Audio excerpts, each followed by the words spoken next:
Assalamualaikum warahmatullahi wabarakatuh, teman-teman Juragan Online. Halo. Nah, alhamdulillahirobbilalamin, kita bertemu lagi ya dengan webinar kita malam ini. Ini maaf agak terlambat karena ada kendala teknis. Nah, oke, saya absen dulu nih, teman-teman. Siapa aja nih yang sudah hadir? Oke, sambil nunggu Mas Bagas ya. Eh, Oke, hari ini kita akan kedatangan pemateri ya, pemateri seorang pemuda ya, pemuda yang lancar ya di bisnisnya ya, Insya Allah, dan akan berbagi sharing materi dengan kita, yaitu temanya merekrut dan memecat tim yang tepat di era COVID-19 ini. Nah, ini topik yang menarik sekali. Nah, ini apakah sudah masuk ini Mas Bagas? Halo Mas Bagas.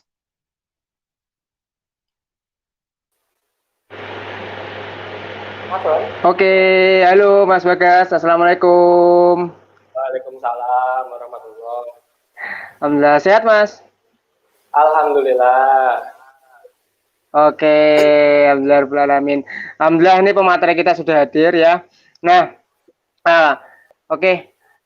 Mungkin teman-teman ada yang sudah hadir dari ngaji kita atau mungkin dari TDA atau apa? Halo, kita sapa dulu teman-teman yang sudah hadir. Aku belum broadcast ya ke teman-teman. Wah, oke. Oh, Bandar Kidul nyimak. Oke. Oke. Materinya disimpan kan? Menunggu Ariel Sang Idola. Oke. Ariel. Oke. Mas Sekar, kita sambil santai-santai aja ya, sambil santai-santai aja ya. Nah, alhamdulillah ini kita bisa hadir ya di webinar Juragan Online. Ini udah yang kesekian keberapa ini, dan ini mungkin bisa kenalan dulu nih Mas Bagas, untuk teman-teman yang belum kenal Mas Bagas ya. Mungkin ada yang baru gabung atau gimana, belum kenal nih siapa Mas Bagas. Ini lumayan menarik teman-teman, karena apa? Pemateri kita kali ini, Mas Bagas ini sukses lumayan lancar ya, sukses di bisnisnya di usia yang lumayan muda. Umur berapa Mas? Tanggal 2 Mei besok itu 23. 23 tahun, oke. Nah, tapi kalau malam ini masih 22. Masih 22, umurnya 22 tahun, tapi alhamdulillah sudah lancar dan bisa dikatakan sukses di bisnisnya ya. Nah, ini bisa kita tiru buat teman-teman semuanya yang mungkin masih di usia muda dan produktif ya, bahwa memulai usaha atau bisnis itu tidak harus usianya matang dan sebagainya, bisa dimulai di usia yang muda. Nah, mungkin bisa cita-cita nih Mas Bagas, buat teman-teman, mungkin bisnisnya saat ini Mas Bagas itu apa, terus pengalamannya kenapa sih bisa di usia muda bisa memiliki usaha yang saat ini FCK Mas ya, ada FCK. Iya, ada FCK, terus ada Jalu, ini yang saya pakai kaosnya. Terus ada Sang Dewa yang kita berpartner sama Mas Dewa Eka. Untuk Jalu sama Suki itu sama Mas Sabto Ari Sugiarto. Mungkin teman-teman Risalur banyak yang mantau pada malam hari ini. Lalu ada Diron Makaron, kita berpartner sama Mas Riki Harun. Nah, ini keren-keren sekali ini. Ya, maksudnya bisa ketemu oleh beberapa apa ya, bisa ketemu dengan Dewa Eka, berpartner dengan Dewa Eka, berpartner dengan Mas Riki Harun juga. Nah, ini suatu hal yang luar biasa sekali. Nah, oke, kali ini pada malam ini mungkin Mas Bagas nggak cerita tentang bisnisnya Mas ya, tapi nggak cerita tentang bisnisnya, tapi akan cerita mengenai tema yang menarik juga sih di masa COVID kayak gini, di krisis kayak gini, yaitu merekrut dan memecat tim yang tepat di era COVID-19. Ya. Horor temanya. Lumayan horor karena kenapa? Karena di masa kayak gini banyak sekali sih yang terjadi pemecatan ya, pemecatan atau PHK mungkin, atau bahkan banyak bisnis yang tidak mampu lagi untuk membayar karyawannya, dan tidak bisa pungkiri pasti banyak bisnis yang terdampak. Mungkin sama juga, mungkin Mas Bagas juga merasakan dampaknya juga di COVID-19 ini ya. Sebenarnya kalau berdampak atau enggak itu kan kalau kita fokus di satu macam bisnis, tanda kutip produk ya di sini, itu otomatis apalagi UKM yang mereka masuk ke retail offline khususnya, itu mesti mereka parah lah. Karena sumber traffic mereka dari keramaian, sedangkan sekarang keramaian kan sudah dilarang. Nah, ya benar. Ada beberapa traffic source yang kita dapatkan dari keramaian online, misal kayak Sangdewa, Kiron Makaron, Jalu dan macamnya. Itu kan hampir semuanya kita nggak masuk ke retail offline, kita pun memakai reseller dan jaringan distribusinya pun memakai ekspedisi, kurir, ojol dan semacamnya. Yang alhamdulillah sampai sekarang belum sampai lockdown kan ekspedisi. Jadi alhamdulillah sampai sekarang di jalan. Bahkan beberapa lagi malah naik omsetnya alhamdulillah ya. Karena rata-rata ngemil di rumah mereka ya wes kita tinggal masukin genjot promosinya. Kemarin kita coba pakai ads Instagram sama Facebook, itu ya alhamdulillah kita dapat konversi tambahan lagi dari situ. Yang selama kemarin kita nggak pernah pakai ads atau iklan berbayar. Jadi rata-rata masih pakai traffic generatornya itu organik, dan sekarang kita coba pakai generatornya berbayar, alhamdulillah dapat impact-nya. Kayaknya Kang Dewa bikin satu di hari ini. Itu bocoran konversinya. Ini suara mental, Mas. Agak menggema ya? Agak menggema ya kayaknya. Ya sama gema. Yang gema soalnya. Halo, tes. Mungkin ini bisa dari teman-teman nih. Kalau mungkin ada menggema atau masalah teknis bisa komen ya. Seperti sebelum-sebelumnya dia komen nggak apa-apa, nanti kita bisa melakukan perbaikan. Oke, mungkin langsung aja nih Mas Bagas. Ini Mas Bagas sudah menyiapkan beberapa materi-materi yang akan share kepada kita ya, yaitu mengenai merekrut dan memecat tim yang tepat di era COVID-19 ini. Sebenarnya bukan di era COVID, Mas. Alias sebelum dan setelah kita antisipasi itu bagaimana kita merekrut tim. Itu harus tepat dan toyib gitu loh. Misal mau merekrut ataupun memecat mereka pun, beliau jangan ngasal. Itu sih yang nanti akan saya sampaikan. Oke, siap. Ini pasti banyak teman-teman yang akan penasaran juga ini. Apa ini yang apa namanya merekrut yang tepat, ya cara memecat yang tepat ini harus seperti apa. Nah, oke. Sebelum Mas Bagas mulai materinya ini saya ingatkan lagi Mas ya ke teman-teman mungkin yang sekarang lagi menonton dan sebagainya, bahwa webinar ini full kita membuat webinar ini untuk membantu teman-teman atau saudara-saudara kita yang terdampak COVID-19, dan di dalam webinar ini kita banyak disupport ya, oleh ada Rumah Zakat, ada KPMI Kediri, TDA Kediri, Kadin Kabupaten sama NH Mode, dan ada beberapa teman-teman yang support juga yang alhamdulillah sudah berdonasi. Sekarang donasinya mencapai 1.450.000 ya. Nanti semuanya donasi akan kita salurkan kepada saudara-saudara kita yang terdampak COVID-19, dan kita nggak menyalurkan secara langsung, kita akan menyalurkannya melalui Rumah Zakat. Jadi mungkin yang teman-teman yang merasa acara ini bermanfaat dan sebagainya, yang sekarang nonton, share sebanyak-banyaknya agar manfaatnya bisa dirasakan oleh semakin banyak orang. Dan kalau ingin berdonasi, monggo silakan berdonasi, hubungi WA yang ada di situ. Semua donasi akan otomatis akan membantu teman-teman atau saudara-saudara kita yang terdampak COVID-19. Oke, mungkin langsung aja Mas Bagas, mungkin banyak teman-teman yang mungkin penasaran ya dengan materi yang akan Mas Bagas sampaikan.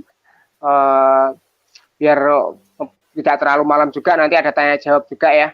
Oke, langsung aja Mas Bagas, bisa dimulai untuk materinya disampaikan dulu. Baik, bismillahirrahmanirrahim. Teman-teman semuanya, terima kasih atas kehadiran online-nya di sini. Kita bisa bertegur sama melalui online. Nah, sebenarnya untuk materi hari ini itu materi yang pertama kali saya bawakan. Saya pernah bawakan materi ini waktu di kelas ngaji kita, kelas ngaji bisnisnya ngaji kita. Oh ya, hari ini saya mohon maaf belum broadcast ke teman-teman ngaji kita sama itu, Mas. keluar, aku belum broadcast. Tapi kan Oke. kan YouTube-nya Di share sini, aja kan? nggak apa-apa Mas. Di share aja nggak apa-apa ke teman-teman biar teman-teman juga tahu juga istilahnya. Oh, ini ada materi yang lumayan anu juga gitu.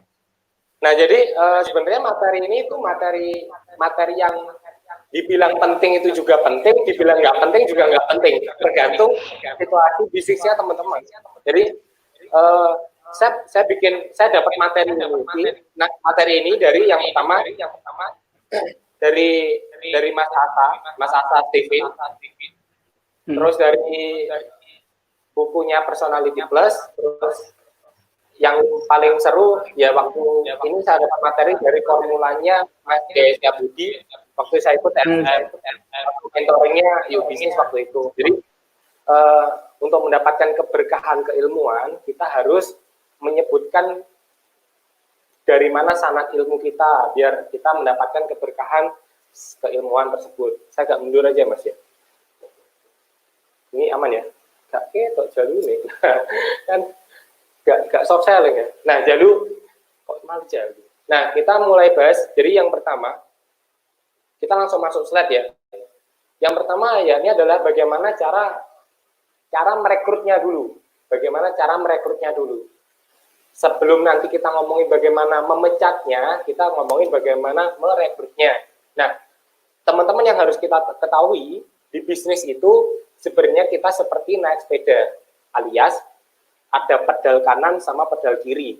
Jadi ketika pedal kanan kita ayuh, pedal kiri kita ayuh, itu otomatis sepeda itu akan jalan. Kanan kita ayuh semakin kenceng, kiri kita ayuh semakin kenceng, sepeda itu semakin jalan semakin cepat. Nah, seperti halnya sekarang kita bahas tentang tim alias tentang SDM, lebih kepada sumber daya manusia, itu seperti halnya tadi pedal.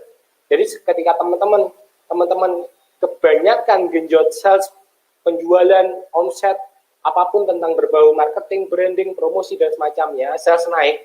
Tapi kalau produksi kita kelimpungan, mungkin di sini operasional kita amburadul, orangnya yang tidak tepat, ataupun SOP yang tidak jelas, job desk yang tidak merata, dan semacamnya, otomatis kayuhan pedal sepeda kita, kirinya otomatis akan terhenti, kanannya terus mengayuh. Apa efek dan akibatnya? Sepeda guling, Mas. Kan kebanyakan kanannya, kirinya, lupa kita nggak kayuh. Nah, maka dari itu, materi hari ini itu untuk mengayuh agar ini seimbang. Mungkin di era COVID seperti ini, ada beberapa teman kita, atau mungkin bisnisnya teman kita, atau bisnisnya teman-teman, yang mengalami efek di pedal kanannya, alias kita ngomong pedal kanan itu hilirnya, pedal kiri itu hulunya. Jadi semisal hilirnya apa? Jadi banyak rata-rata penjualan turun, omset otomatis turun dan semacamnya. Nah, bagaimana cara ngantisipasinya? Itu sebenarnya ada dua. Yang pertama adalah genjot sales lagi, entah itu dengan pivot bisnis, cari alternatif produk lain, substitusi produk dan semacamnya, atau jualan yang dengan era sekarang itu apa yang masih worth it, kita hajar bleh. Atau solusi yang kedua, kita efisiensi dan efektivitas hilirnya, alias kita tekan cost-nya alias operasionalnya. Nah, salah satu cara menekan operasional itu macam-macam caranya. Yang pertama bisa bahan baku yang kita tekan, kita cari sampai ke hilirnya, atau kita pangkas tengkulak, maklar, dan semacamnya, kita langsung ganti ke pabriknya, atau mungkin dengan cara mengefektivitas atau mengefisiensi karyawan dengan memecatnya. Tapi melakukan ini, itu kita harus melakukan kebaikan. Jangan sampai kita mendolimi tim kita, memecat seenaknya sendiri karena kondisi keuangan yang mungkin amburadul, lalu kita tiba-tiba memecat mereka tanpa memberikan apapun ke mereka. Nah, materi malam ini kita masuk ke bagaimana cara merekrutnya dan cara memecatnya. Tapi naudzubillah kita jangan sampai memecat lah. Jadi tapi kita harus kasih keilmuan biar teman-teman bisa mengantisipasi ini. Jadi yang pertama, untuk merekrut tim, itu yang step yang pertama ya, untuk merekrut tim, kita bisa dibilang, ini full dari materinya Mas J, lalu kita tambahkan dari materi-materi yang saya dapatkan dari upline saya waktu multi level dulu. Semoga mereka semuanya, beliau-beliau yang sudah memberikan keilmuan kepada saya, hari ini kita bisa berikan jariah ilmunya ke teman-teman, dan semoga Allah berikan suatu kebaikan dan juga bermanfaatan untuk guru-guru kita semuanya. Amin. Nah, kita masuk ke step pertama. Bagaimana cara merekrut tim yang tepat atau merekrut tim yang bagus dan tepat. Karena kalau kita ngomong merekrut tim yang tepat saja, tanpa kita ngomong tim yang bagus, kita juga bisa salah. Maka dari itu, bagus di sini apa? Bagus perilakunya, tepat penempatannya. Nah, step pertama yang kita lakukan, untuk saya pribadi, saya merekrut tim saya, itu yang paling penting adalah bodo amat tentang masalah skill, ijazah, bahkan saya tulis. Teman-teman bisa scrolling gali-gali di timeline saya, itu rata-rata yang saya utamakan di situ adalah ijazah tidak penting. Itu malah saya kasih poin yang di awal. Karena apa? Itu sama sekali tidak penting. Khususnya untuk saya loh ya. Jadi materi malam ini itu disesuaikan dengan kondisi bisnisnya masing-masing. Itu yang harus dikasih NB besar, stabilo, sampai huruf tebal, karena nggak semuanya materi yang saya sampaikan itu berlaku atau bisa di ATM di bisnis teman-teman, apalagi bisnisnya udah gede, udah di angka ratusan karyawan. Saya nggak menjamin materi ini berlaku, tapi untuk teman-teman yang masih memulai merintis, ingin mempunyai karyawan atau karyawan masih di angka puluhan, 10, 20, dan semacamnya, ini insya Allah materinya masih berlaku.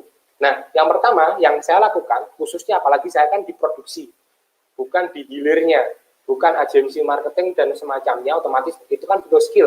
Saya lebih ke produksinya. Kalaupun saya membutuhkan sales atau CS atau admin, saya tetap memprioritaskan first who, then what, alias siapa dia, bukan apa skillnya dan semacamnya. Karena kalau kita ngomongin siapa, alias kita ngomongin bagaimana perilakunya, bukan bagaimana skillnya. Karena bagi saya, prinsip saya pribadi, saya lebih mudah membenahi atau mengarahkan orang yang baik, lalu kita berikan skill dan keilmuan, otomatis etika dan adab mereka terjaga, daripada secara attitude mereka sudah bobrok di awal, lalu kita berikan skill keilmuan, itu malah berpotensi negatif di kemudian harinya. Nah, yang pertama, ya ini adalah first who, then what. Nah, ini contohnya. Teman-teman bisa lihat ya di layar. Saya gede ini. Yang pertama, itu teman-teman bisa lihat berita kehilangan. Itu saya tulis, ada kok di sosmed saya, silakan selidiki timeline-nya. Nah, ini saya tuliskan di sini untuk menggali siapa who-nya. Alias bagaimana cara saya mendapatkan siapa tim yang tepat. Yang saya lakukan, yang pertama, nggak ada kata-kata skill, keilmuan, dan semacamnya. Yang saya katakan di sini yang pertama, takut sama Allah.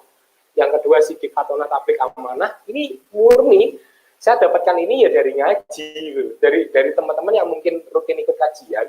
Insya Allah dapatlah materi-materi seperti ini, apalagi tentang materi sirah sahabat, atau bagaimana kisah-kisah sejarah orang-orang terdahulu, khususnya di umat muslim sendiri, kenapa kita nggak berkaca ke mereka daripada kita ngerobot atau kita memberi atau mendapatkan keilmuan dari buku-buku luar, buku-buku barat ataupun semacamnya. Padahal semisal kita balik lagi ke Quran dan hadis, kita dapatkan seperti ini. Ini yang saya lakukan untuk tim saya.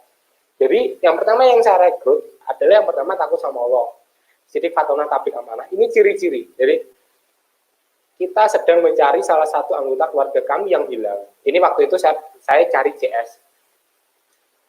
Yang pertama itu, yang ketiga bertempat di Kediri. Dan di sini saya tekankan, untuk tempat atau lokasi yang saya lakukan, ini balik lagi, nggak semuanya harus keteplek persis sama saya. Jadi yang saya lakukan, kalau saya merekrut admin atau CS, yang saya prioritaskan adalah mereka yang radius jaraknya lebih dari 30 km dari rumah atau dari markas atau dari tempat kerja. Karena apa? Mereka semisal jaraknya jauh, otomatis mereka kan malas pulang.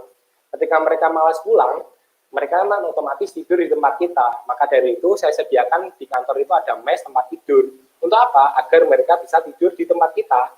Nah, kalau kita rekrut CS, apalagi kita kasih jam kerja misal jam 8 sampai jam 5 sore, itu bagi kita yang online, market kan never sleep kan, market nggak pernah tidur. Jadi otomatis nggak mungkin kita beri batasan, jam 8 masuk, jam 5 selesai pulang, lalu mereka nggak balas chat, otomatis kan 25 jam, tanda kutip mereka secara terpaksa harus fast respon, alias harus minimal bisa merespon. Nah, untuk itu yang saya cari adalah mereka itu yang jaraknya jauh dari lokasi tempat kerja. Karena apa? Mereka nggak mungkin mau pulang ke rumahnya, ya jauh mas. Selain itu dari segi waktu, tempat dan semacamnya, mereka sangat tidak relevan dengan gaji dan juga jerih payahnya. Semisal mereka harus PP setiap hari. Ada yang rumahnya Blitar, ada yang rumahnya Trenggalek, ada yang rumahnya Wates, ada yang rumahnya itu Posarang, macam-macam tempatnya. Dan itu rumahnya sangat jauh berjarak dari tempat kerja. Kalau diestimasi sekitar lebih 20 km mereka melakukan itu. Dan itu mereka melakukan itu otomatis kan mau nggak mau mereka harus stay di markas, stay di tempat kerja. Itu yang pertama. Lalu usianya, nah ini yang saya tekankan, saya fokus ke usia anak muda karena rata-rata ya saya sendiri anak muda, kan nggak mungkin. Kalau saya membriefing orang, ya mungkin saja sih, timku yang di produksi penggorengan juga sudah sepuh, jadi lebih enjoy, lebih enak ketika kita mengarahkan, membimbing mereka ketika usia kita masih sepantaran sama mereka. Di kami itu rata-rata di tim saya, itu yang paling tanda kutip tua usianya itu 25 tahun, itu yang internal ya. Jadi hampir rata-rata itu anak muda semuanya. CS, tim admin dan semuanya itu rata-rata usianya masih 19, 20, dan sekitar 22, 23 alias ya sepantaran sama saya Mas Ian. Dan mereka saya wajibkan untuk itu ya, jomblo dan tidak berpacaran. Karena apa? Ketika mereka sudah mempunyai keluarga atau mereka sudah mempunyai istri atau suami, ini khusus untuk tim CS, itu masih mereka sangat terpecah fokusnya, alias dia tanda kutip mempunyai keluarga sendiri. Padahal di sini kita membangun tim keluarga, family, kita bikin budaya perusahaan yang adalah kekeluargaan, tapi mereka ternyata punya keluarga beneran, itu kan otomatis memecah fokus mereka. Itu yaitu poin yang selanjutnya, jomblo dan tidak berpacaran, saya tempel di situ. Nah, keahlian Microsoft Office itu standar lah, memahami internet, medsos dan semacamnya. Pernah jualan online lebih prioritas, dan yang seru adalah bisa ngaji. Karena kalau kita ngomongin rekrutan, kalau mereka tanda kutip tidak bisa mengaji atau mereka tidak mengenal sama Allah, otomatis saya memberikan mereka, memberikan mindset ke mereka itu pun juga kesulitan. Jadi ini sedikit tips atau poin ya, silakan dicontek nggak apa-apa. Ini saya belum praktek, tapi kalau teman-teman mau praktek silakan. Saya dapat triknya ini dari Mas Rek, dari Abnormal Group. Itu mereka ketika merekrut karyawan, khususnya di tim internalnya, ini juga dari Kang Dewa juga seperti itu, sepertinya. Tapi teman-teman bisa praktek, itu yang dia lakukan ketika melakukan interview karyawan, itu dia lakukan adalah saat ketika adzan berkumandang. Jadi jam-jam adzan mereka masuk interview. Jadi misal zuhur jam 12, asar jam 3, maghrib jam 6, isya jam 7. Jam-jam ini yang mereka lakukan untuk memanggil karyawan, calon karyawan untuk melakukan interview. Karena apa? Ketika kan interview kan otomatis lebih dari satu orang kan yang daftar. Apalagi saya pernah ketika buka lowongan kerja, itu waktu itu saya posisi lulus SMA 6 bulan setelah saya lulus SMA dan ijazah saya SMA belum saya ambil. Itu ketika saya melakukan perekrutmen tim karyawan dan khususnya untuk CS, yang saya lakukan itu waktu dulu saya prioritaskan skill, ya ini adalah sarjana. Itu yang datang atau yang lamar lebih dari 20 orang. Saya sendiri masih lulusan SMA, ijazah pun ya belum tak ambil. Aduh, bobrok lah. Jadi, nah serunya yang melamar pekerjaan ke saya itu hampir rata-rata semuanya sarjana. Kan seru kan? Ketika ownernya masih saya belum pernah mengenyam atau amit-amit lah, enggak mengenyam bangku kuliah, tapi yang daftar ke saya rata-rata anak kuliah yang mereka bingung cari kerja. Nah, itu ketika kita melakukan perekrutan, mereka kan berjejer nih, misal di depan kantor atau di depan ruangan interview kita, itu kita lakukan di jam 4, di jam waktu prime time ini, zuhur jam 12, asar jam 3, maghrib jam 6, bisa jam 7. Ketika mereka mau atau mereka hadir di ruangan itu, lalu kita tanyakan waktu pertama interviewnya, kamu sudah sholat atau belum? Ketika dia menjawab belum sholat, itu kita sudah kasih poin, alias yang saya lakukan waktu itu, saya sudah nggak mungkin menerimanya. Karena apa? Itu semacam jebakan atau tes ombak dari perusahaan atau dari kita ke mereka.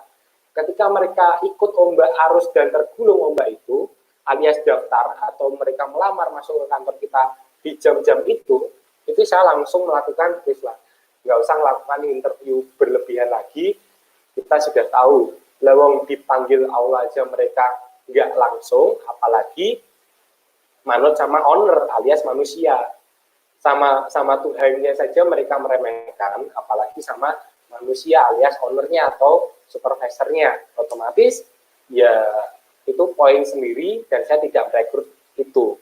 Nah, lalu yang prioritas selanjutnya adalah bisa ngaji. Kita di sini ada ustadz atau ada mereka yang memurojaah mereka yang mentahsin teman-teman, khususnya calon karyawan, itu ketika mereka nggak bisa ngaji, itu udah menjadi poin sendiri, alias saya tidak akan merekrutnya. Karena ya sudah, itu secara wunya itu bisa dikatakan bermasalah, meskipun nggak semuanya yang nggak bisa ngaji terus bermasalah, itu enggak, tapi saya lebih memprioritaskan teman-teman di tim saya itu mereka yang punya value yang sama. Pelatihan, teliti, kerja sama tim, loyal, beretika, itu sudah wajar lah. Gak baperan, asik diajak seduluran. Ini gak baperan, ada kisah sendiri, karena saya adalah koyo pas kodarullah sama Allah dikasih amanah, punya usaha, yang saya masih jomblo, sedangkan tim-tim saya juga jomblo, otomatis ada lini-lini baper yang bisa masuk di situ. Nah, makanya dari situ, ketika interview di awal, saya pun sudah menegaskan ke mereka, untuk tim-tim yang kemarin baru itu saya tegaskan, saya nggak mungkin baper ke teman-teman, alias saya tidak, meskipun nanti saat berjalan nanti saya akan memberikan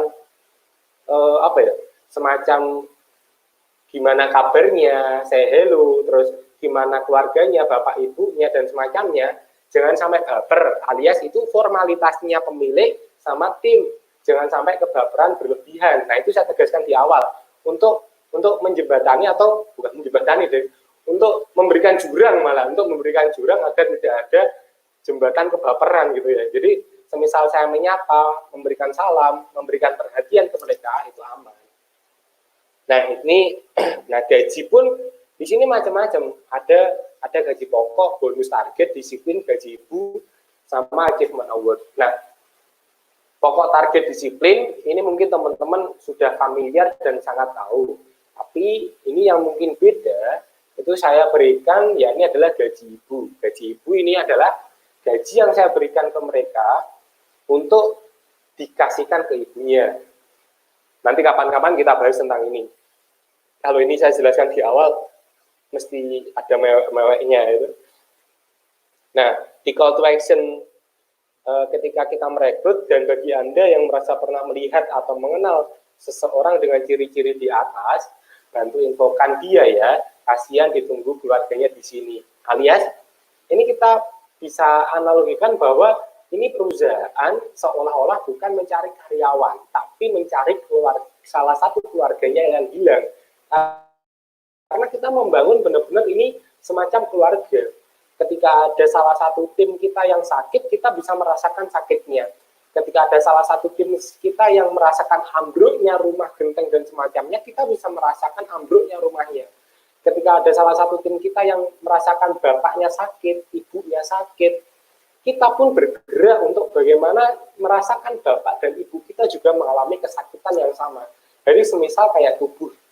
Jadi ketika ada salah satu anggota tubuh kita yang merasakan sakit, apapun itu fungsinya, entah itu fungsi terkecil maupun terbesar, itu kita merasakan efeknya. Semisal hari ini saya pilek ya, Masya Allah ya, pilek salah satu tanda-tanda penyakit sensitif hari ini, corona kan.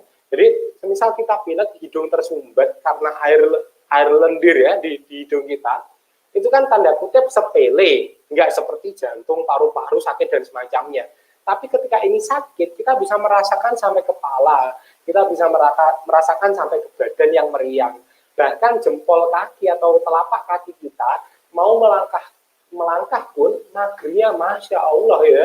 Karena apa? Sakit pilek ya Allah ya. Nah itu ibarat tim kita. Di tim kita ketika kita ada salah satu tim kita yang merasakan sakit, ya kita harus merasakan itu semua. Dan kita pusingnya pusing yang sama. Itu. Nah, itu dulu Mas Yayan, kita masuk. Aku tak minum. Bismillah. Mas Yayan, aku ditinggal, Mas. Mas, halo. Baik, kita lanjutkan. Saya mengakui Sisil lini masa dari Mas Yayan juragan online. Ciri-ciri juragan itu pakai sarung ya. ISIS soalnya. Nah, yang kedua, kita harus cek 360 derajat. Apa itu cek 360 derajat? Ini teman-teman. Yang pertama, kita harus cek offline dan online. Alias apa? Ketika kita cek offline, itu ketika kita interview. Bagaimana aura wajah mereka, tata krama mereka, konsistensi informasi mereka, cek tempat kerja sebelumnya. Kan mereka biasanya mesti memberikan CV kan. Nah, di CV itu kita bisa pelajari rata-rata mereka sudah bekerja berapa tahun, berapa bulan, kenapa kok mereka dikeluarkan atau keluar. Itu kita cek tempat kerja sebelumnya, itu offline. Tapi untungnya sekarang ada sosmed alias online. Nah, teman-teman bisa stalking timeline karyawan. Daripada kita stalking timeline mantan, gak berfaedah sama sekali kan. Mending kita stalking timeline karyawan. Kalau kita ngejot sales, kita stalking timeline-nya calon target pelanggan. Tapi kalau di tim, kita stalking calon karyawan kita. Yang pertama akun sosmednya, alias saya biasa meminta mereka akun Instagram, Facebooknya. Itu yang minimal saya bisa dapatkan informasi di situ. Ketika mereka menuliskan caption yang alay, mereka menulis caption yang provokatif, mereka menuliskan ujaran kebencian, mereka melakukan caption-caption yang itu memberikan potensi ghibah, fitnah, namimah dan semacamnya, itu saya udah nggak mungkin merekrut dia, karena ya itu cerminan dia, cerminannya. Alias saya nggak mau resiko merekrut mereka. Yang kedua, cek postingan. Nah ini kan ada share, like, dan komen. Nah, cek temannya atau mutual friends mereka yang paling sering melakukan interaksi. Karena ya balik lagi bahwa sadar menangkap kesan bukan pesan. Jadi ketika kita sudah mengecek 360 derajat, alias kita cek kanan, kiri, depan, belakang, atas, bawah mereka, dan itu valid, baru kita melakukan yang pertama. Kalau saya melakukan, itu yang saya lakukan adalah ketika kita melakukan rekrutmen, setelah caption dan semacamnya tadi kita sudah share ke mereka, itu mereka ketika datang atau mereka kan kontak WA. Nah ini serunya teman-teman, apalagi pebisnis yang udah punya HRD kan. Nah saya kan belum punya HRD, alias yang merekrut saya, yang ngubek saya, yang interview saya, bahkan yang macam-macam itu saya. Jadi serunya di situ. Bahkan ketika kita mengalami momen ini itu seru, kita bisa tahu bagaimana karakter manusia atau kita bagaimana meliding mereka sesuai dengan arahan kita. Nah, itu yang saya lakukan. Itu sebenarnya ada 3 step ketika kita melakukan perekrutan. Jadi ketika ini sudah kita broadcast kemana-mana, ke sosmed, ke infoloker dan semacamnya, kan berduyun-duyun nih, traffic datang, traffic karyawan, calon. Nah, ketika mereka sudah WA ke kita, itu yang kita lakukan yakni kita tanyakan mereka, ya wajar lah, nama, tempat, tanggal lahir. Di tanggal lahir nanti kita bisa tes TVIN di situ. Lalu golongan darah, itu yang paling penting karena nanti masuk ke karakter manusianya yang saya akan jelaskan di akhir. Terus setelah itu yang saya lakukan adalah berapa angka cukupmu, alias berapa gaji yang kamu penginkan di sini. Yang kedua, ini yang poin-poin penting ya ketika kita masuk di chat. Yang kedua, ini tapi mereka belum melakukan interview atau mereka belum datang ke tempat kita. Ini masih by WA. Jadi yang pertama berapa angka cukupnya, yang kedua kita tanyakan itu apa makna suksesnya, alias dia sukses itu ketika mendapatkan apa atau berapa, atau biasanya mereka menceritakan hutangnya atau mereka menceritakan beban hidupnya. Saya punya tanggungan ini, saya punya hutang di ini, saya masih kredit motor ini dan semacamnya, itu mereka ceritakan. Nah, lalu yang ketiga, mereka biasanya saya suruh untuk bisa ngaji atau enggak, itu langsung saya tekankan di chat itu. Nah, nanti ketika mereka masuk interview khususnya, itu baru kita selidiki di situ. Nah, di sini kita setelah BWA mereka masuk chat atau mereka kita bisa pilih-pilih berdasarkan WA-nya, itu setelah itu yang saya lakukan adalah memanggil mereka untuk bisa hadir dan datang ke tempat kita.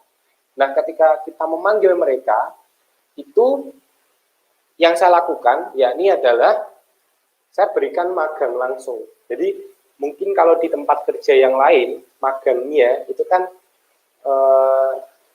saat bekerja atau mereka magang. Tapi di saya itu beda. Ketika traffic datang, calon karyawan kita udah berikan beberapa pertanyaan melalui chat, itu mereka masuk, ya sudah. Setelah itu, kita mulai beri mereka magang. Nah, magang di sini saya bisa lakukan sampai 5 hari. 5 hari ini, saya berikan ke mereka itu job desk yang sangat-sangat parah. Alias, semisal job desk-nya ukurannya segini, selama magang 5 hari ini, saya berikan intensitas job desk sampai segini. Misal nilai job desk-nya mungkin 50, saya berikan kerumitan magang itu sampai nilai 100. Alias apa? Ketika mereka magang dengan empot-empotan, mereka dengan brutal dan Masya Allah job desk-nya parah, itu ketika mereka lolos di sini, baru masuk ke step selanjutnya. Tapi kalau mereka nggak lolos di 5 hari ini 5 hari nerakanya mereka, ketika mereka nggak lolos di sini, ya sudah, secara nggak sadar, mereka biasanya mesti mengundurkan diri terlebih dahulu, tanpa perlu saya memecat mereka, atau menolak mereka bekerja. Karena apa? Ini saya kasih sedikit contoh ya. Jadi ketika di 5 hari ini, itu mereka kita suruh hafalan, setoran hafalan. Ketika mereka nggak bisa hafal, atau mereka nggak berusaha untuk bisa menghafal, otomatis mereka biasanya itu mesti mundur sendiri. Nah, ketika mereka mundur sendiri, itu sebenarnya kita sangat bersyukur, karena apa? Tanpa perlu menyakiti mereka udah tanda kutip, ya wis lah, saya berkaca diri dan bersadar diri, sepertinya saya nggak layak untuk masuk menjadi keluarganya Mas Bagas.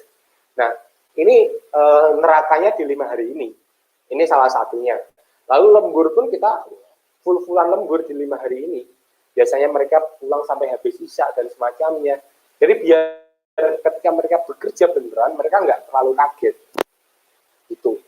Lalu setelah mereka melakukan magang selama 5 hari, mereka ini biasanya masih ada seleksi alam, alias mereka sudah mengundurkan diri sendiri, alias kita tanpa perlu memecat mereka, mereka sudah hilang sendiri. Nah, lalu yang ketiga baru kita lakukan yakni adalah interview, alias, nah di interview inilah saya mulai jelaskan bagaimana sistem kerjanya, job desk-nya, berapa gajinya, dan saya coba jelaskan makna sukses saya pribadi, saya jelaskan makna sukses di perusahaan kita, angka cukup, saya berusaha untuk membayar angka cukup di atas kecukupan mereka, itu saya tegaskan waktu interview. Jadi, nah ini Jim Collins, dia berkata karyawan yang benar tak perlu dimotivasi berlebih, alias cukup diarahkan. Jadi, kenapa first who, then what? Ya ini, karena kalau karyawan sudah nggak benar secara attitude dan sikap, itu mereka kita berikan skill, kemampuan, kita berikan ngaji rutin, bahkan di tim kita ruqyah pun, ya nggak ngefek lah, mereka sudah secara value mereka nggak bener kan. Jadi penting di awal kita benar-benar seleksi berlebih. Karena apa? Karena karyawan yang benar, yaitu nggak terlalu kita berikan motivasi berlebih pun mereka sudah bisa jalan secara sendiri dan hasilnya pun Masya Allah. Nah, ini value-value yang saya tekankan ke teman-teman, khususnya di tim kita. Jadi, jangan biarkan orang lain membentuk makna suksesmu, alias ketika nanti kamu mendapatkan gaji berlebih, boyo jangan foya-foya. Ketika kamu nanti mendapatkan intensif berlebih, mendapatkan sesuatu berlebih, boyo jangan naikin gengsimu, alias ketika kamu punyanya itu dan kamu masih bisa memakai itu secara fungsionalnya, ya nggak usah membeli secara fungsional. Ini saya tekankan waktu interview di awal. Jadi mindset itu sudah saya tekankan. Ini sebagai manusia adalah manusia yang bermanfaat bagi manusia yang lain. Nah, angka cukup ini kita briefing mereka di awal, yakni tentang ikhtiar, ibadah, plus bersyukur, nanti akan ditambah nikmat. Itu saya mindsetkan itu terus di awal. Ini semisal di negara kita kan ada Pancasila kan. Nah, di perusahaan kita tuh Pancasilanya ya ini. Jadi tentang makna sukses, angka cukup. Ini full murni saya praktek dari ilmunya Mas J, alias semoga lah Mas J Setiabudi mendapatkan keilmuan, mendapatkan keberkahan. Terima kasih matur suwun atas keilmuannya dan jariah untuk jenengan ya Mas J, dan sehat berkah untuk keluarganya juga. Karena saya benar-benar praktek dan tertampar betul waktu mendapatkan mentoring dari Mas J waktu di Malang dulu. Nah, ini mindset di wallpaper HP mereka, caption mereka itu nggak jauh dari ini, caption WA mereka. Coba lah teman-teman, mungkin ada yang berteman dengan salah satu tim kita, itu mesti rata-rata mereka mirip-mirip seperti ini gayanya. Nah, ini khusus untuk kita jadi pengusaha, kalau angka cukupnya sudah terpenuhi, dan ini adalah apa fungsi pengusaha, ya ini membantu orang lain mendapatkan angka cukupnya. Jadi fungsinya kita menggenjot omset, fungsinya kita akuisisi beberapa pelanggan dan semacamnya, kita gedekan ekspansi dan semacamnya, itu bukan semata-mata untuk kekayaan kita pribadi. Buat apa? Kita makan cuma sehari 2 kali, sehari cuma 3 kali. Jadi fungsinya untuk menggenjot sales atau omset, ya fungsinya ini, untuk ini membantu banyak orang untuk mendapatkan angka cukupnya. Ketika niat kita baik di awal, insya Allah kita akan jaga niat itu, dan insya Allah akan memudahkan sesuai dengan niat kita di awal. Nah, ini angka cukup. Ini biasanya saya tanyakan, ya ini adalah berapa jumlah tanggungan. Yani mereka biasanya bercerita berapa jumlah tanggungan itu, mereka menceritakan mulai dari adiknya, mulai dari sekolah adiknya, mulai dari ibunya, atau mereka dari bapaknya, atau macam-macam. Tanggungan yang paling besar di tim kita itu, nah ini teman-teman, khususnya untuk teman-teman pengusaha yang lain ya, ketika kita memberikan apa ya, sedekah atau CSR atau apapun itu namanya lah, ketika masyarakat terbantu, masyarakat Masya Allah tambah terbantu, semoga saja di tim kita pun juga merasakan impact dari omset kita. Karena kita biasanya lupa, gebiar di luar, gede-gedean sedekah di luar, tapi ternyata tim kita, keluarga karyawan kita, rumahnya masih bocor, gentengnya masih banyak yang hilang, kamar mandinya masih nggak layak, mereka masih nggak punya motor, mereka masih nggak punya papan yang nyaman, sandang yang cukup. Insya Allah kalau pangan kan wajar lah teman-teman, sangat tercukupi lah, karena itu udah rezeki yang Allah berikan, yaitu salah satu kan adalah makanan yang kita makan, itu insya Allah terpenuhi. Tapi kalau di sandang dan papan, ini kita belum bisa memenuhi tim kita, ya bu, ya gitu loh. Beberapa omset kita berikan ke mereka, beberapa persentase omset yang kita sedekatkan di luar, kita coba prioritaskan terlebih dahulu atau kita coba bagi untuk tim kita. Kita coba tanya tim semuanya lah. Kalau saya mesti tanya ke semuanya itu setiap bulan. Itu saya minimal tanya itu sekali, minimal itu saya satu kali saya tanya, atau saya pol-polan itu 2 kali saya tanya. Ya ini adalah saya tanyakan berapa hutangmu, karena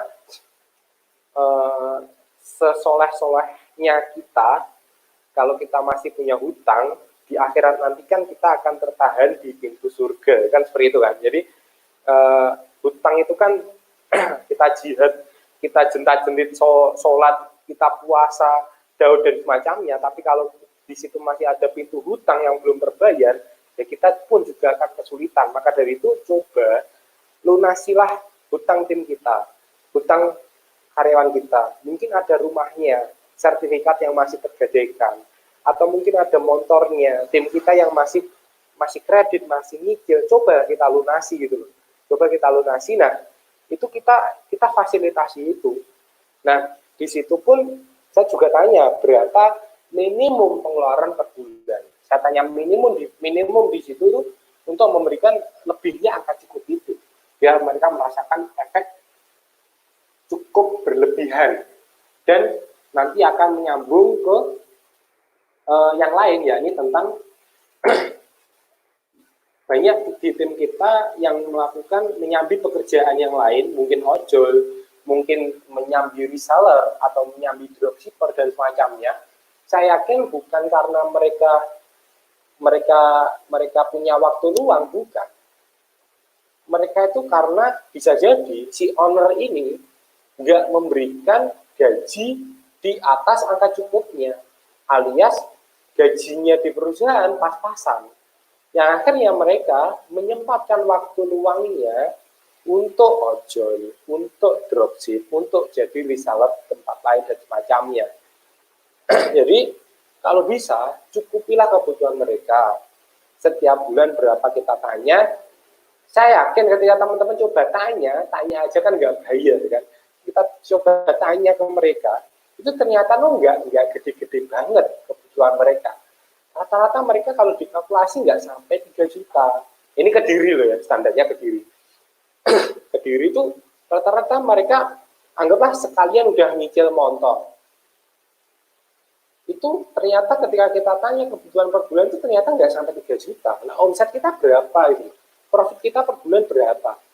Ya sebagian gitu loh. Kita berikan ke mereka.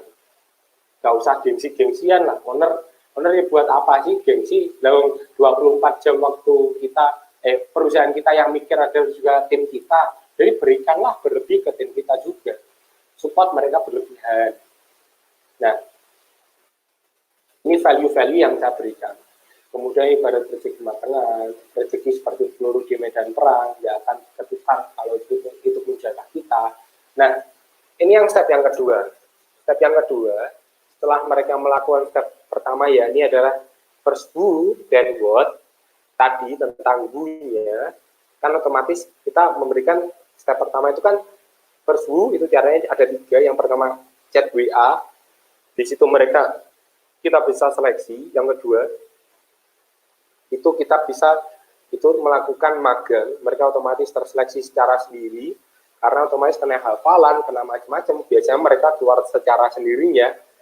Lalu yang ketiga itu ya ini adalah tentang ketika mereka masuk dan ternyata job desk-nya yang nggak sesuai, tapi who-nya udah bener, itu yang saya lakukan ya ini adalah ya ini yang kedua ini.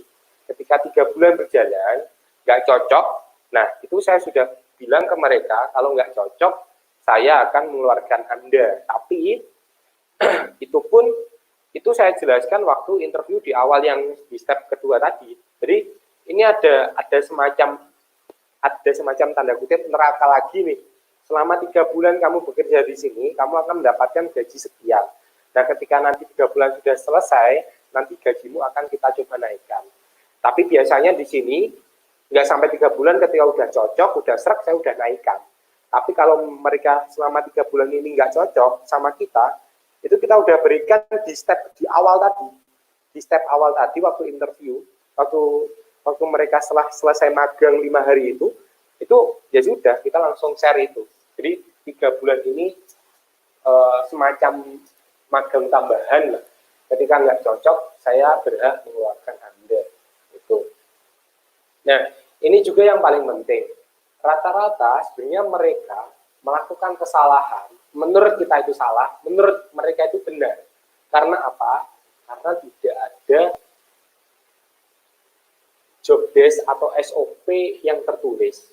Maka dari itu, di step yang ketiga, tulislah, alias berikan kejelasan apa tugasnya, apa haknya, dan apa tanggung jawabnya.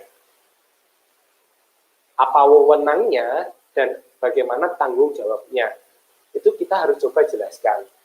Dan itu tertulis, alias mereka tahu, kita tahu, tim yang lain tahu.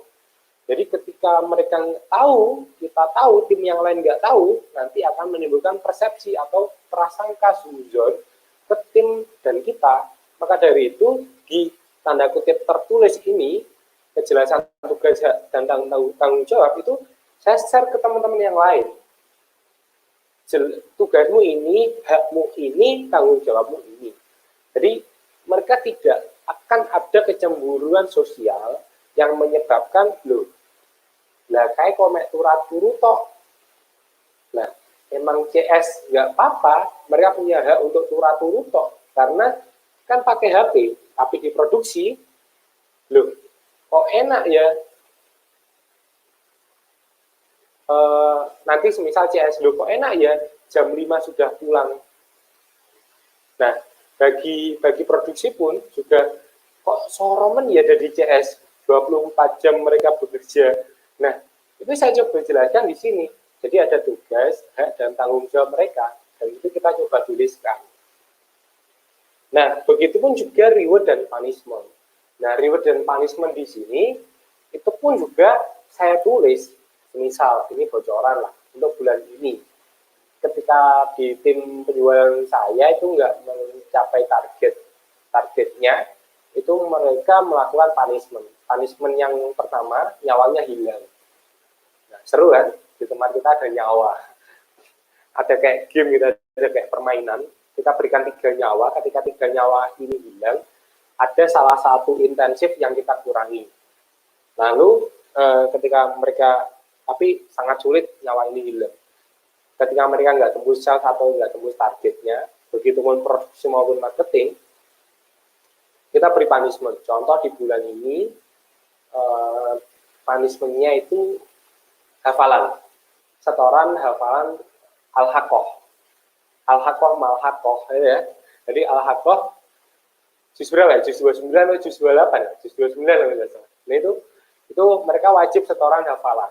Setoran hafalan sebagai punishment-nya ketika mereka nggak tembus sales atau target. Punishment kita itu nggak sampai mengikat gaji. Karena bagi saya itu sangat dolim sekali ketika mereka nggak capai target, ada gaji yang terpotong, itu menurut saya nggak boleh menurut saya. Alias itu hak mereka, jadi ya janganlah, kalau bisa kasih punishment yang sifatnya bukan materi. Dan reward-nya pun otomatis karena punishment-nya bukan materi, reward-nya pun saya berikan ya bukan materi gitu. Jadi rata-rata ada apresiasi atau atau makan bebarengan dan semacamnya, kita ke pantai bebarengan dan semacamnya, itu kita sewa villa bebarengan, kita mulai di sana bebarengan dan semacamnya, itu sebagai liburan dan reward lah, saya bisa gabung. Atau jadi punishment yang semisal kalau dulu sebelum diberlakukan corona ya, ada social distance dan semacamnya, itu mereka saya suruh muter mall atau saya suruh untuk ke Jalan Doho ikut CFD, itu mereka sambil jualan, tapi jualan ngasong gitu ya, kayak asongan, jualan snack produk-produk kita, itu kita coba suruh paksa mereka jual, ada target penjualan dan semacamnya, dan wajib pakai lipstick, pakai apa ya, pakai kayak mos gitu mas, mos waktu teman-teman ospek di kampus atau di sekolah kan, ospek orientasi siswa pokok ya, ospek. Jadi ya itu punishment-nya, itu yang kita lakukan. Nah ini yang step keempat, ajarkan mereka. Jadi dia berbuat salah bisa jadi karena nggak tahu mana yang benar. Maka dari itu jangan langsung kita dudukkan dia seolah-olah kita ini loh aku bosmu dan kamu anak buahku atau timku, jangan. Ketika mereka melakukan kesalahan, tegur mereka, ajarkan mereka, ini loh caranya packing yang benar, ini loh caranya seal yang benar. Itu semuanya kan sudah tertulis job desk dan SOP, itu dilakukan. Nah, maka dari itu kita coba ajarkan mereka. Nah, ini sebenarnya simpelnya ini. Jadi bagaimana cara duplikasi pekerjaan, itu step yang pertama adalah kita kerjakan dulu. Semisal saya rekrut nih konten kreator. Ketika kita merekrut konten kreator, itu pekerjaan yang sudah saya lakukan, alias saya sampai sekarang itu sudah 3 tahun lebih nggak pernah ngepost di sosmed dan nggak pernah bikin copywriting. Jadi kalau dulu kan saya melakukan itu, tapi sekarang saya nggak pernah melakukannya sama sekali. Jadi itu yang saya lakukan ya, ini adalah ketika kita melakukan atau melakukan perekrutan konten kreator, ya kita juga mengerjakan. Alias ketika kita suruh bikin copywriting, saya pun juga melakukan pekerjaan itu. Nah ini mungkin di bisnis-bisnis yang udah besar, rekrut yang ahli selesai kan, tapi bagi kita yang UKM, modal cekak, yuk kita perbarui skill dan banyakin skill kan. Nah maka dari itu, yuk ayo gitu loh. Dan sebenarnya saya bermindset, mereka yang beralasan sekarang masa bikin usaha tapi nggak punya modal, menurut saya itu kalian tuh bukan nggak punya modal, tapi nggak punya mental. Saya itu melakukan usaha, khususnya waktu masuk di dunia percemilan ini, saya bukan hanya nggak punya modal, saya tuh punya hutang gitu loh. Jadi saya punya hutang, yang saya harus kembalikan itu ada ratusan juta yang harus saya kembalikan.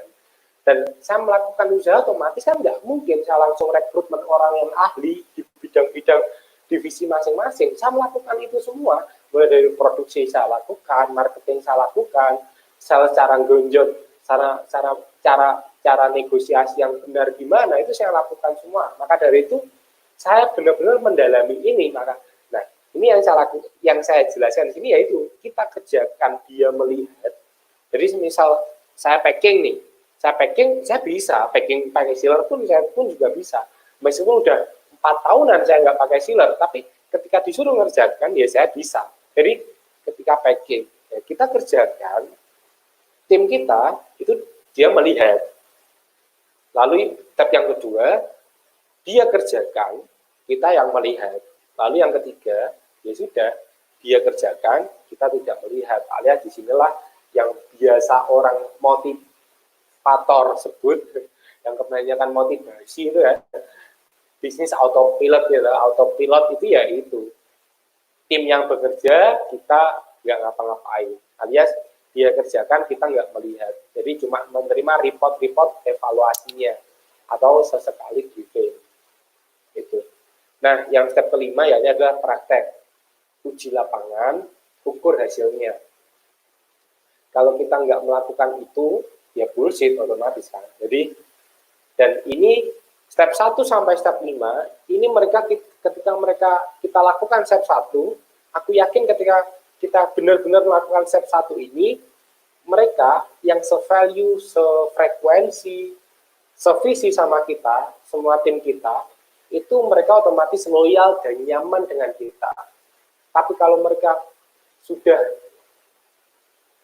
mulai step 1, mereka udah gak nyaman, step 2, mereka udah gak nyaman, gak usah kita ngomongin sampai step kelima, step 3, mereka saya yakin, mereka udah mundur secara sendirinya. Dan saya bisa bilang, ketika kita jaga budaya perusahaan kita tentang, saya kan Islam, Muslim kan, otomatis karakter-karakter Muslim itu kita hadirkan di perusahaan kita, mulai dari kita wajibkan cek log pakai fingerprint dan juga sholat duha, kita wajibkan sholat berjamaah bebarengan, zuhur, asar, maghrib, isya, wajib mereka setoran hafalan, itu saya yakin mereka tim kita yang nggak se-value atau nggak se-frekuensi sama kita, pasti mereka akan melakukan pemecatan diri sendiri. Makanya di materi hari ini adalah merekrut tim dan memecat yang baik dan benar, alias kita nggak perlu memecat mereka. Mereka saya yakin ketika udah nggak sefrekuensi sama kita, mereka udah ya sudah, mereka akan memecatkan dirinya sendiri, alias mereka bakal mundur sendirinya. Gitu. Jadi tanpa perlu kita memecat pun Allah akan seleksi alam lah, Allah akan membinasakan mereka. Horor bahasanya kan. Nah, yang step kelima, praktek uji lapangan, ukur hasilnya. Ukur hasilnya ini adalah mulai dari step 1 kita uji lapangan, praktek, evaluasi, kita ukur. Step kedua, evaluasi, kita ukur. Step ketiga, kita evaluasi, kita ukur, praktek lagi. Sampai step-step selanjutnya. Kita coba ulang terus-menerus. Akhirnya kita mendapatkan tim yang sefrekuensi, se-value. Nah, evaluasi di sini ya ini adalah, yaitu jangan-jangan ketika W-nya ini sudah benar, ini pengerjaannya salah terus, tapi etika dan orangnya baik.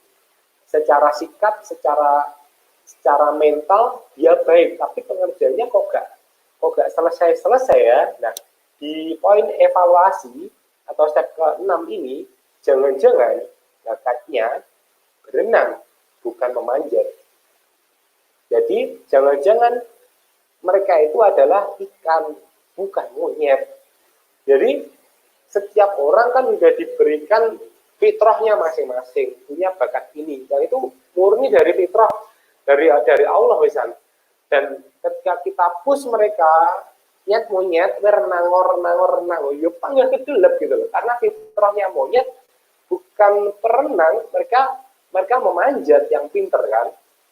Dan begitupun sebaliknya, ketika kita ngomongin ikan, kan ikan, manjato pohon, nggak usah manjat pohon. Si ikan ini keluar dari daratan pun dia udah mati gitu loh. Jadi monyet dan ikan ini kan udah punya fitrah masing-masing. Yang ini bisa berenang, yang ini bisa memanjat. Jangan-jangan kita salah menempatkan orang yang benar di tempat yang salah.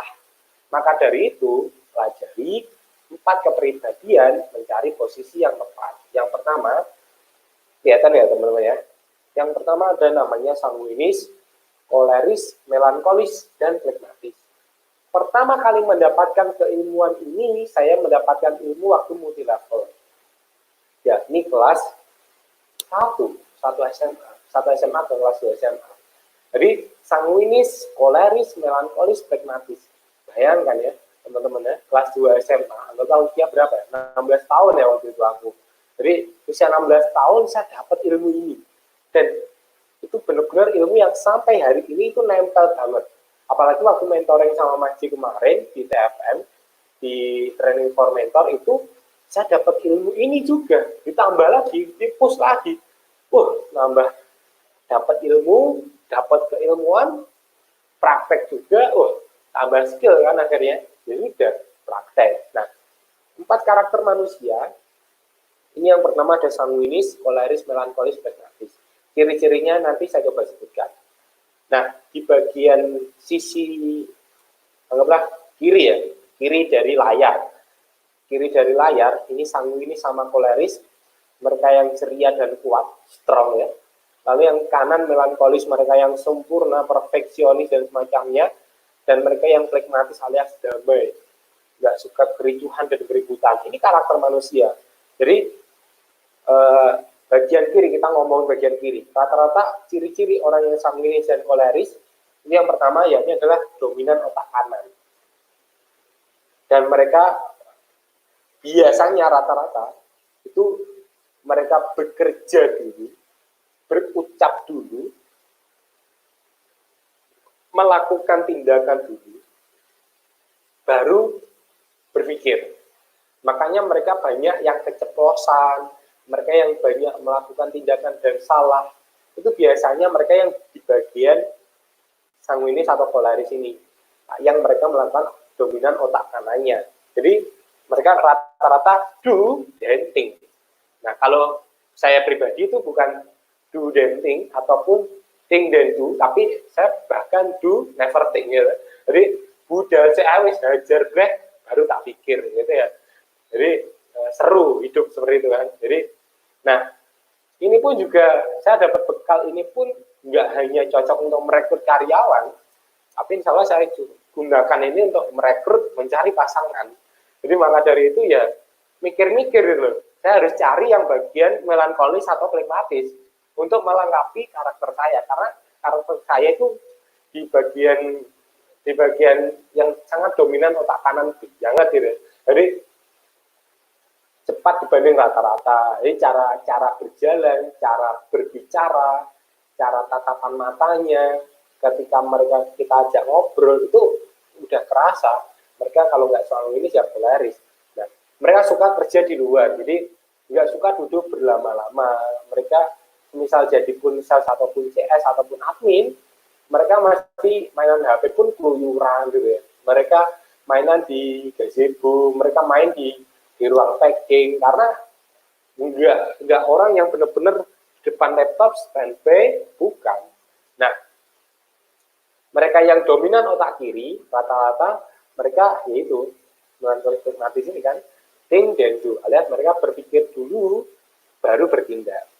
Nah, yang ketiga, mereka bicara, bertindak, ngomongnya, jalannya, gerak-geriknya, cepatnya dan semacamnya itu rata-rata mereka lebih lambat dibanding rata-rata. Nah, mereka suka bekerja di dalam. Nah, ini contohnya. Bukan contoh sih, apa ya?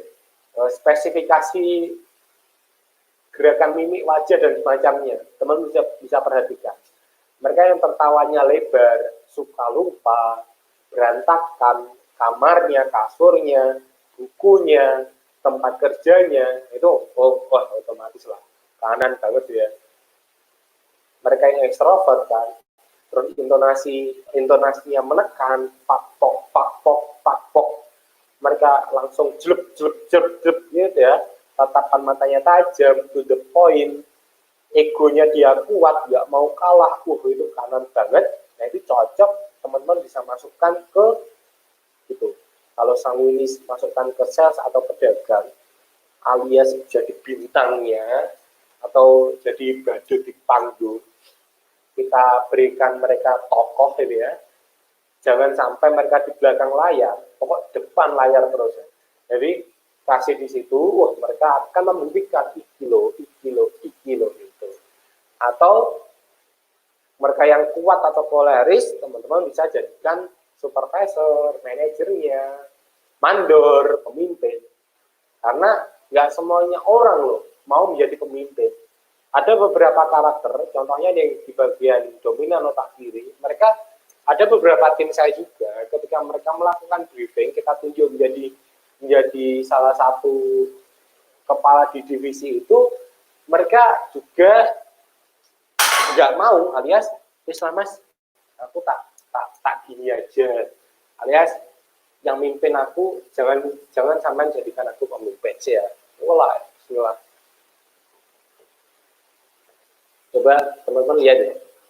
Jadi kalimat bertata rapi, cenderung pendiam, mereka yang teliti, introvert, senyumnya polos. Senyum polos itu mereka yang ketawanya itu bisa diukur, gak ngakak ya. Kan ada yang ketawa sengakak-ngakaknya cuma 2 cm gitu kan. Jadi 2 cm kanan, 2 cm kiri kan. Jadi gak sampai ngakak, wah kakak gitu. Mereka yang spirit banget lah ya.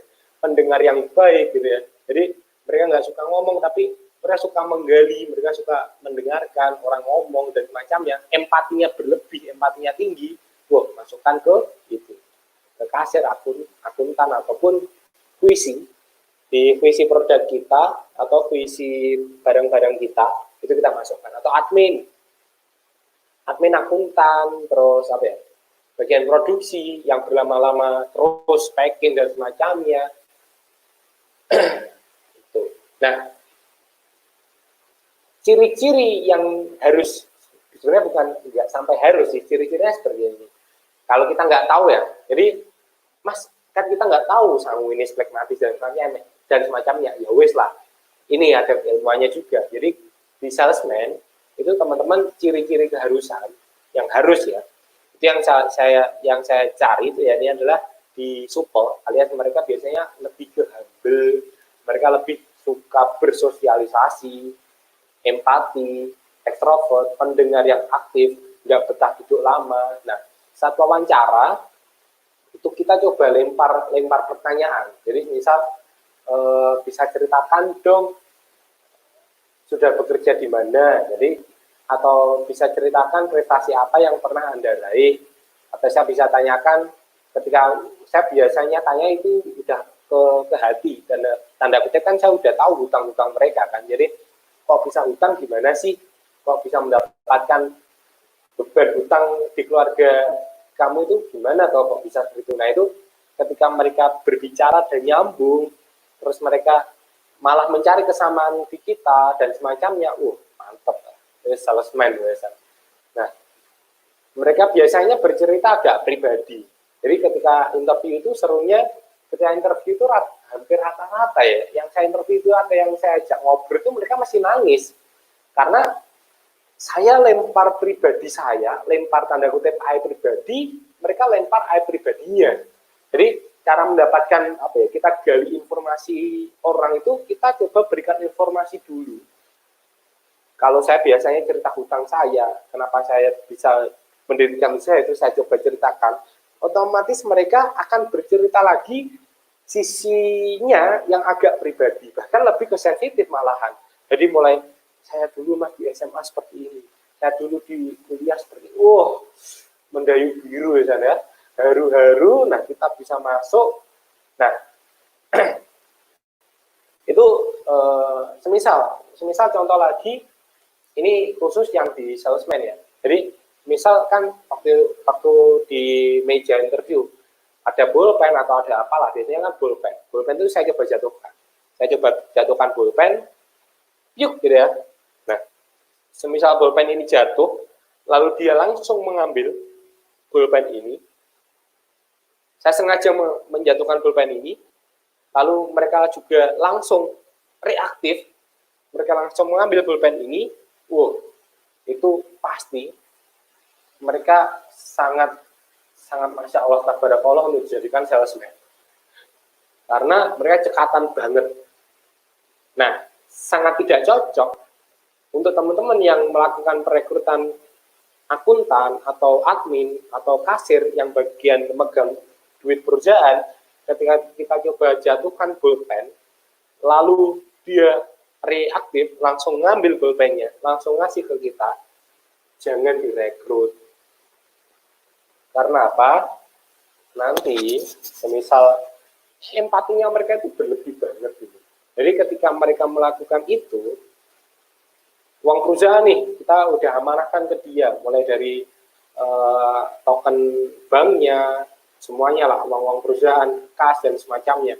Ketika mereka empatinya berlebih, mereka sangat peka, itu ketika ada mungkin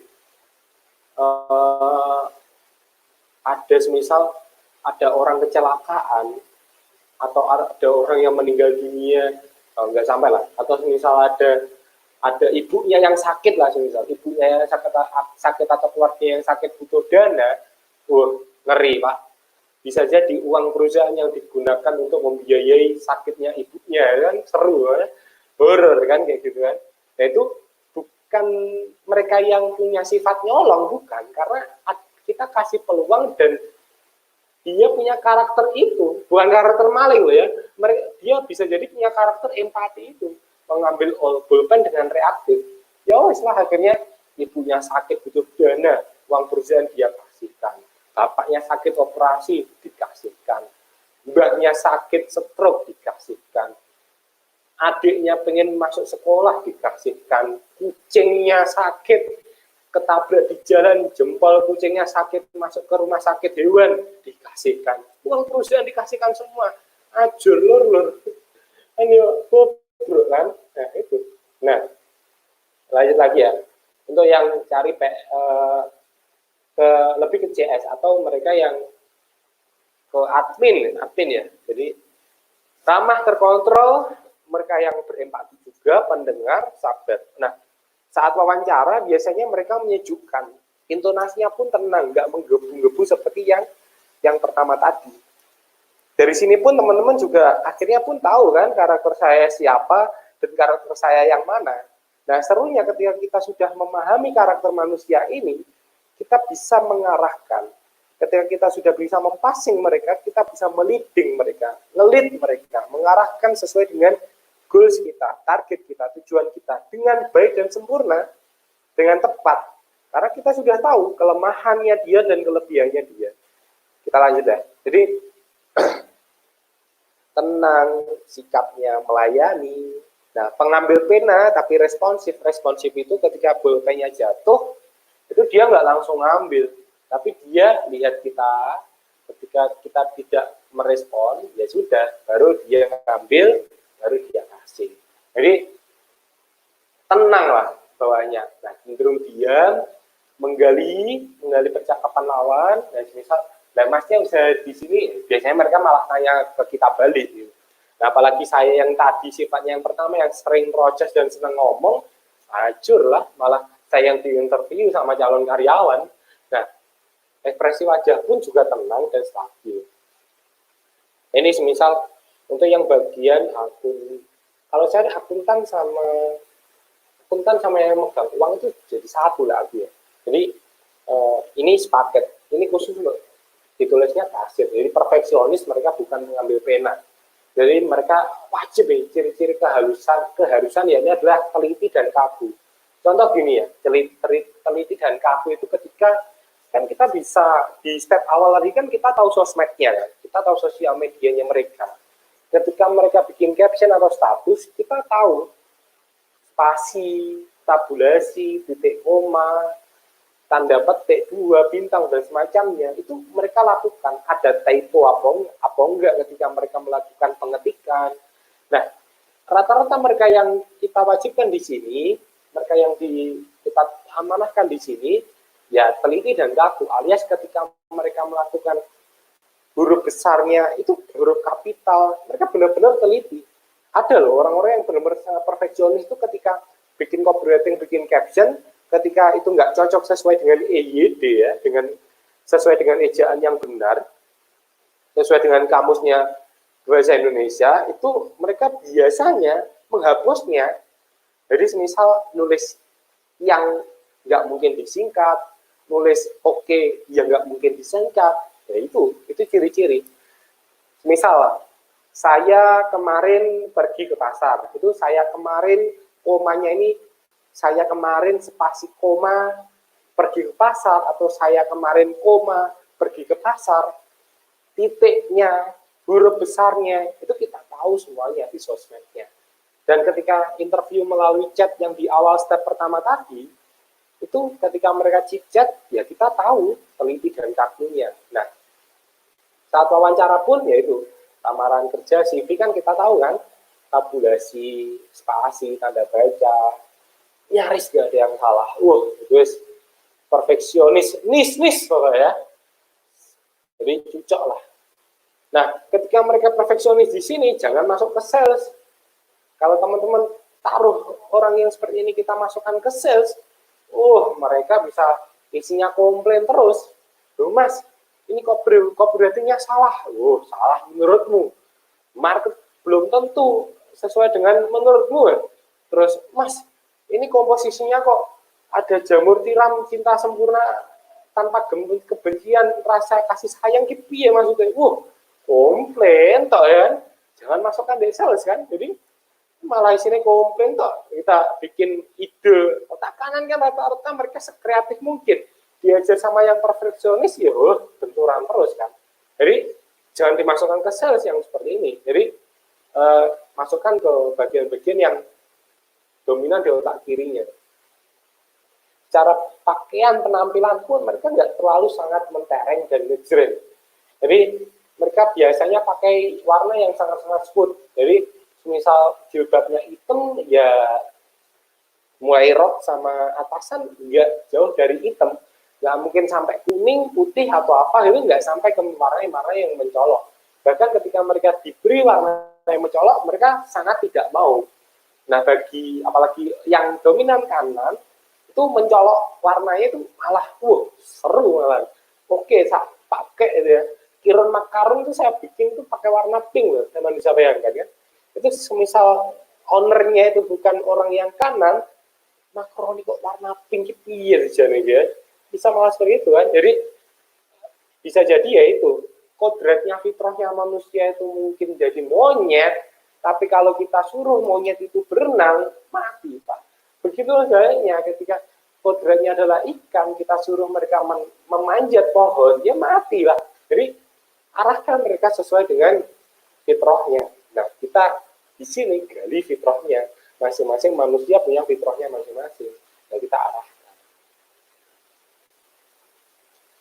Nah, orang yang bagus di posisi yang salah akan kurang produktif. Jadi bisa jadi orangnya bagus tapi penempatannya yang salah.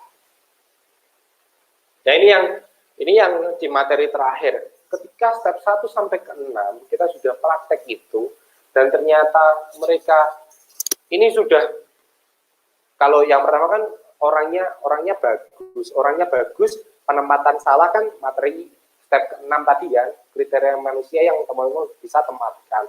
Tapi kalau skillnya bagus, orangnya nggak bagus, tapi mereka tetap bertahan di situ, terus iya mas caranya mengeluarkan. Nah, inilah bentuk kita wajib tegas, yakni ini saya dapatkan ini dari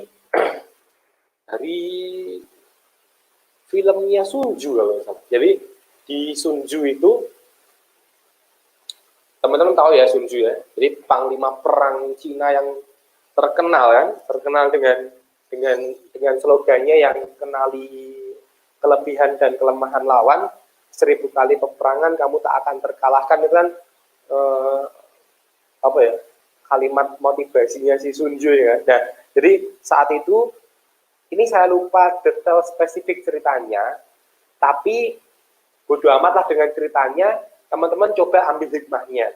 Meskipun ini ceritanya agak ngarang karena saya lupa, jadi ini saya coba terjemahkan bagaimana kedisiplinan itu sangat membutuhkan tumbal. Jadi ini saya coba lebih-lebihkan ya, saya coba sengaja hiperbola cerita ini agar teman-teman bisa benar-benar meresapi bahwa mereka yang sudah menjadi virus wajib diamputasi. Jangan sampai dibiarkan dengan alibi kita ketidak-tegaan saat memecat. Jadi ceritanya waktu itu Sunju ini sudah terkenal dengan peperangannya yang tak terkalahkan. Lalu ada kerajaan Romawi. Di situ si kaisarnya ini, atau anggaplah rajanya ini, Raja Romawi ini memerintahkan si Sunju untuk melatih prajurit pasukan perangnya untuk menang di peperangan nanti dengan imbalan yang masya Allah tabarakallah ya.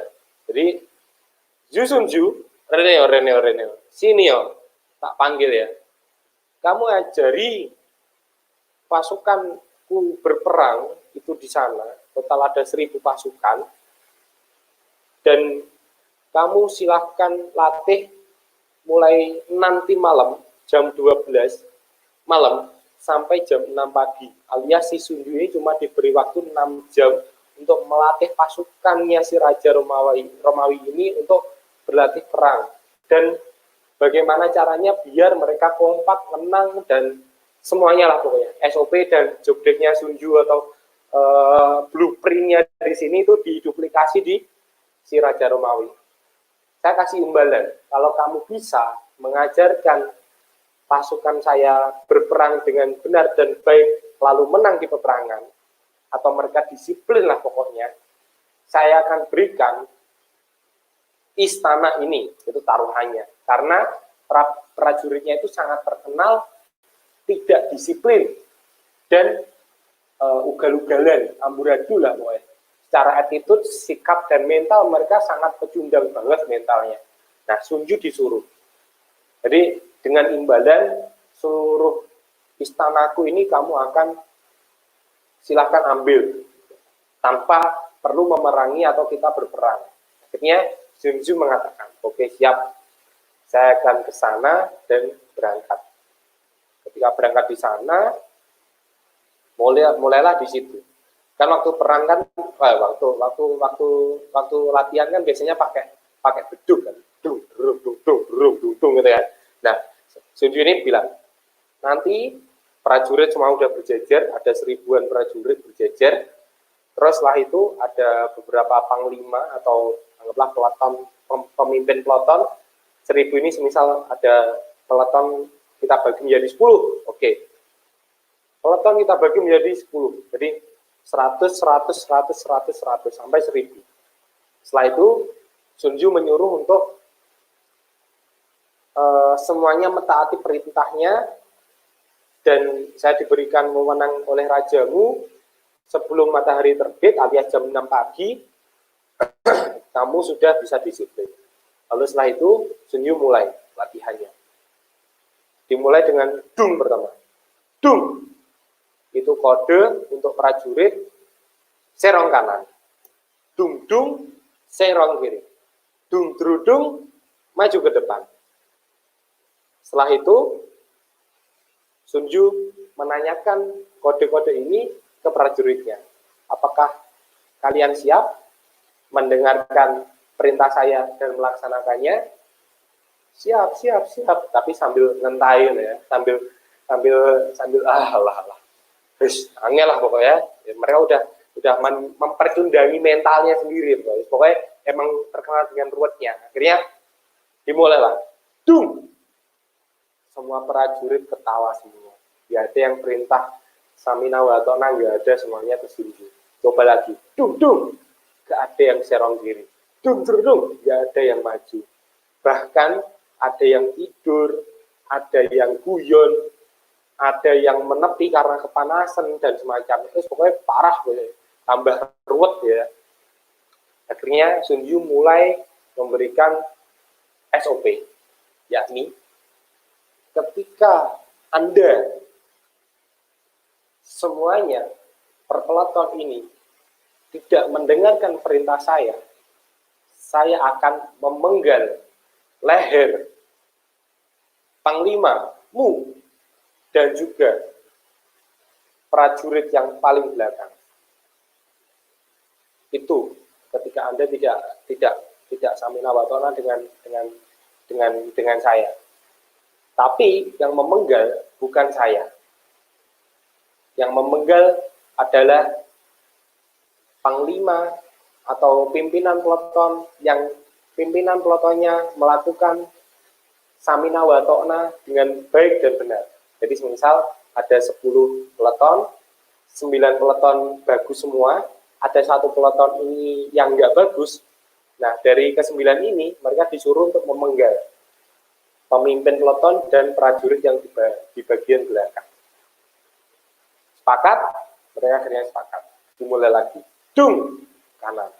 Wis mulai goyang mereka. Mulai mencoba Samina Watona. Karena itu benar-benar sangat parah. Akhirnya mulai geser kanan. Dung! Mulai geser kiri. Dung! Mulai maju ke depan. Dan itu terus dia coba lakukan. Bahkan Sun Tzu melakukan. Ketika ada yang tidak mendengarkan, meskipun dia melakukan, ketika mereka mendengarkan, tapi dia melakukan kesalahan, kita akan penggal. Tetap akan kita penggal. Akhirnya lagi, dung kanan, dung kiri. Mereka dari ke 10 peloton ini ternyata ada 2 orang saja yang melakukan kesalahan. Akhirnya sesuai kesepakatan, panglima yang lain atau pimpinan peloton yang lain memenggal kepala si pimpinan peloton yang prajuritnya melakukan kesalahan. Bang, prajurit belakang tinggal lagi. Bang, lagi main. Dung, dung kiri, dung, maju ke depan. Dung kanan, dung kiri, maju ke depan. Terus gedebuk benderang perang, dung. Mulai jalan, mulai bagus, mulai disiplin. Dan akhirnya ada kesalahan lagi, mulai lagi. Pemimpin depan penggal, belakang penggal. Gak sampai jam 6. Waktu menunjukkan pukul sebelum jam 5 pagi. Peloton sudah disiplin. Prajurit sudah samina wa ta'na. Raja dipanggil sama Sun Tzu, coba komando prajurit. Kamu berkata kanan, kamu berkata kiri, kamu suruh mereka maju ke depan. Mereka samina wa ta'na. Mereka akan mendengar dan melaksanakan. Dicobalah sama si rajanya, kanan, mereka ke kanan, kiri, mereka ke kiri, dung lagi. Terus gedebuk perang itu, gedebuk beduk itu langsung bergema, mereka langsung berjejer, kanan, kiri, maju depan, kanan, kiri, maju depan. Dan raja bertanya, apa yang kamu lakukan sehingga prajuritku bisa sangat disiplin, luar biasa seperti ini. Dan Sun Tzu mengatakan, ketika mereka tidak melakukan perintah yang kita sepakati, atau mereka mendengarkan, lalu dia tidak melaksanakan dengan baik dan tepat, saya akan memenggal leher kepalanya.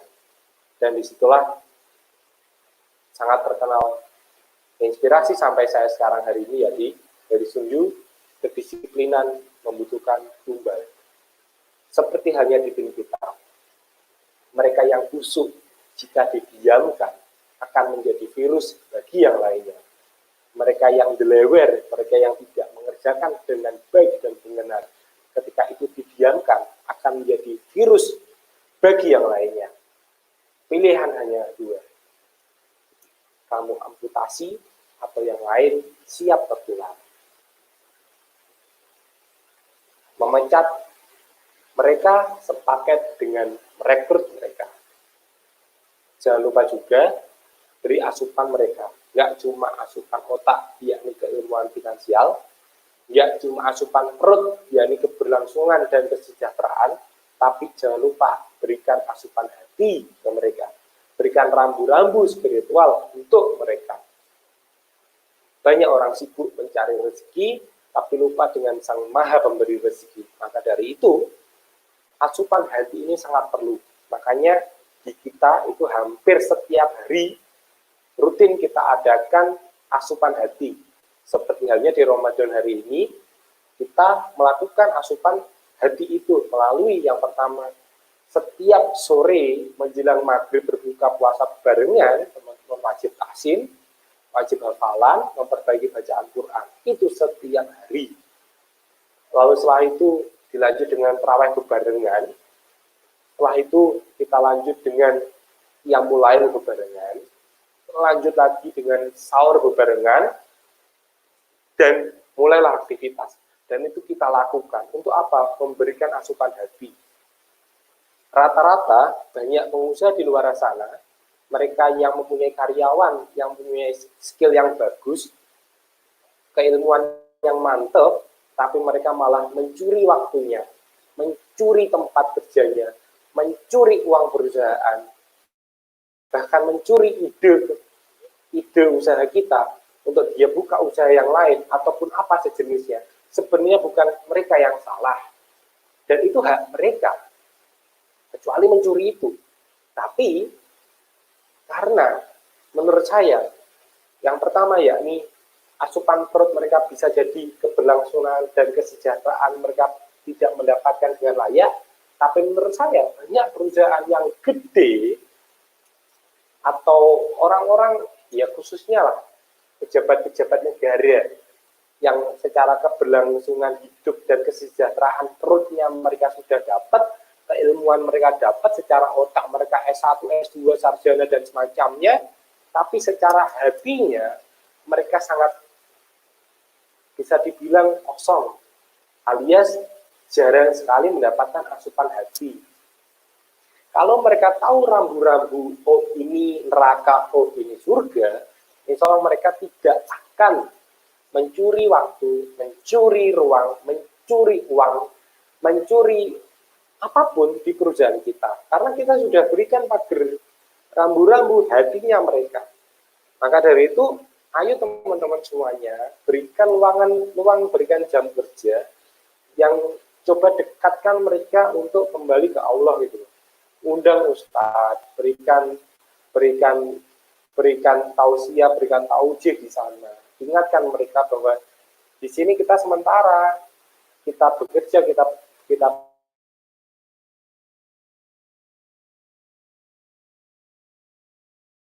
berusaha di sini hanya untuk dalam rangka bersyukur yang sudah Allah berikan ke kita. Itu rambu-rambu kita sudah tanamkan ke mereka, insya Allah lah mereka juga sesuai dengan koridornya masing-masing, dan nggak sampai mereka nyolong-nyolong dan semacamnya.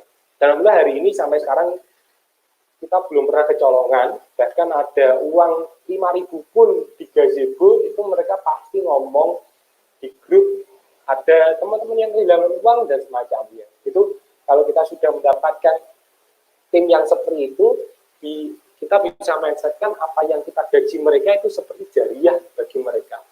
Karena ya seperti halnya beramal ke orang yang soleh dan solehah gitu.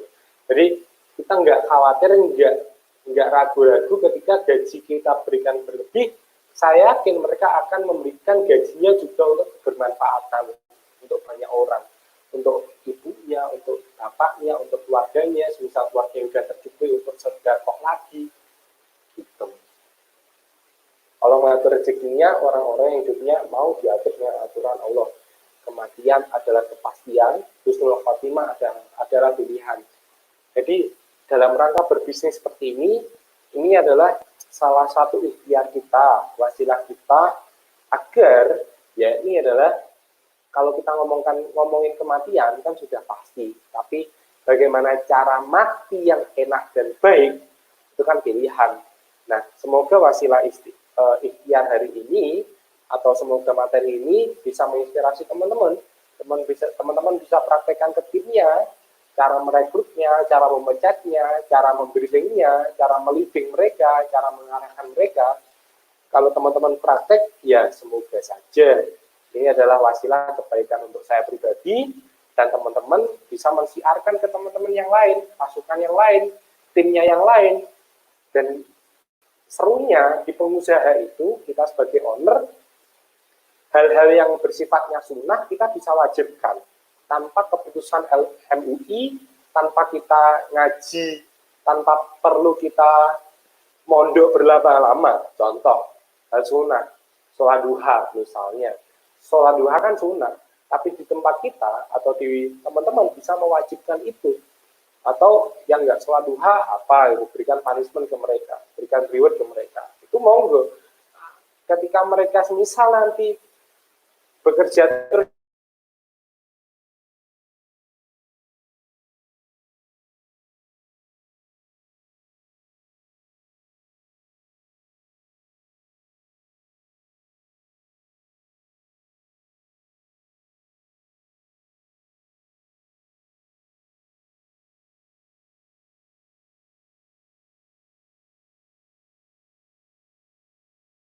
ketika nggak sarapan ya aman-aman saja, ya seperti halnya di sholat duha itu kita bisa hal-hal sunnah kita bisa berikan kewajiban ke tim kita tanpa perlu minta tanda tangan MUI, tanpa perlu didebat, itu kita bisa wajibkan, wajib sholat duha, ya.